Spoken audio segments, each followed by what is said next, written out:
तो hey guys, इस video हम लोग देखने वाले हैं एफ ब्लॉक की शॉर्ट ट्रिक वीडियो की। समझिए, आपको इलेक्ट्रॉनिक कॉन्फ़िगरेशन याद करने की जरूरत नहीं पड़ेगी। आप सीधे एटॉमिक नंबर देखेंगे और एटॉमिक नंबर देखने के बाद से तुरंत जो है आप इसका इलेक्ट्रॉनिक कॉन्फ़िगरेशन लिख देंगे। तो हम डी ब्लॉक में हम लोग इस वीडियो में देखेंगे 6D सीरीज का। वीडियो को ध्यान से देखिएगा ताकि जो आप एकदम कॉन्सेप्ट भूले नहीं। और जो एटॉमिक नंबर, क्योंकि एग्जाम में आपसे एटॉमिक नंबर ही देगा, बोलेगा 108 एटॉमिक नंबर है और इसका जो है इलेक्ट्रॉनिक कॉन्फ़िगरेशन बताइए कितना होगा। ठीक है, तो 6D सीरीज में है इसलिए हमने एलिमेंट का नेम भी नहीं लिखा है, सीधे जो है हमने एटॉमिक नंबर ही लिखा हुआ है। और एटॉमिक नंबर लिख के आप देख के सीधे बता सकते हैं कि हाँ, इसका इलेक्ट्रॉनिक कॉन्फ़िगरेशन कितना होगा।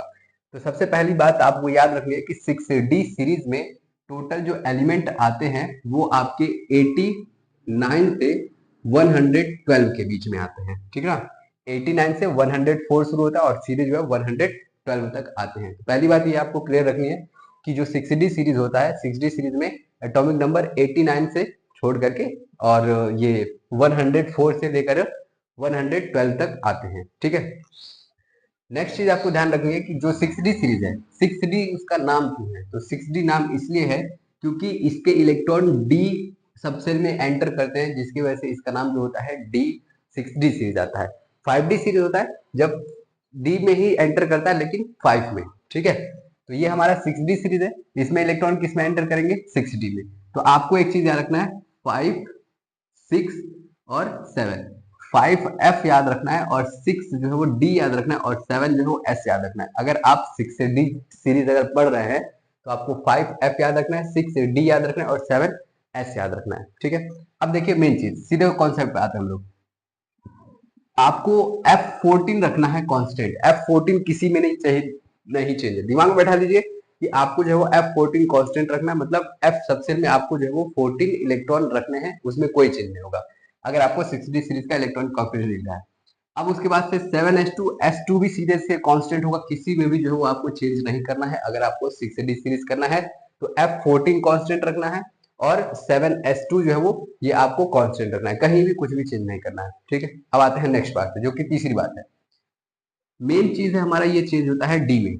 तो पहला हमें याद रखना है 89 है, तो 6D1 और 7s2 ये याद रखना है आपको। 6D1 और 7s2 ये आपको याद रखना पड़ेगा। दूसरा आता है 104। अब 104 है ना, तो जितने भी एटॉमिक नंबर आपको जितना भी दे दिया, 104 दिया, इसका 2 कम करिए, 4 का 2 कम करिए, कितना होगा? 2 होगा ना। तो यानी कि हमारा डी में कितना होगा? 2। जितना भी जो भी आपको एटॉमिक नंबर मिलता है उसमें से 2 माइनस कर दीजिए। 104 है, 2 माइनस करेंगे कितना होगा? आपको बताया F14 कांस्टेंट, 7s2 कांस्टेंट, तो ये हो गया 104 है तो 6D2 7s2 खत्म।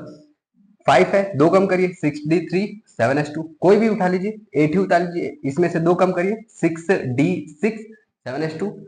9 उठा लीजिए, 6D7, 2 कम करेंगे तो 7 7s2, कोई भी उठा लीजिए। 12 उठाइए, 2 कम करिए, 6D10 7s2, बात खत्म। मान लीजिए आपसे हमने बोल दिया कि 107 का इलेक्ट्रॉनिक कॉन्फ़िगरेशन बताइए, 6D सीरीज में आता है, कोई एलिमेंट है X, इसका इलेक्ट्रॉनिक कॉन्फ़िगरेशन बताइए, 107 है। सिंपल सी बात, आपको पता ही है, 5 6 7।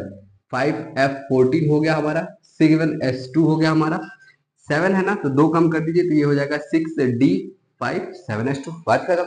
इतना ही हमें करना है बस। ठीक है, आप एक और एग्जाम्पल ले लीजिए, 109 ले लीजिए। कोई एक्स एलिमेंट है 6D सीरीज का, आपको जो इसका इलेक्ट्रॉनिक कॉन्फ़िगरेशन लिखना है तो आप करिए, 5 लिखिए, 6 लिखिए, 7 लिखिए। F14 constant, 7s2 constant, D वाले हमें चेंज करना है, यहाँ पर 9 है, 2 कम कर दीजिए, कितना हो जाएगा? 7। आंसर है हमारा, चेक कर लीजिए इसमें। ठीक है, आई होप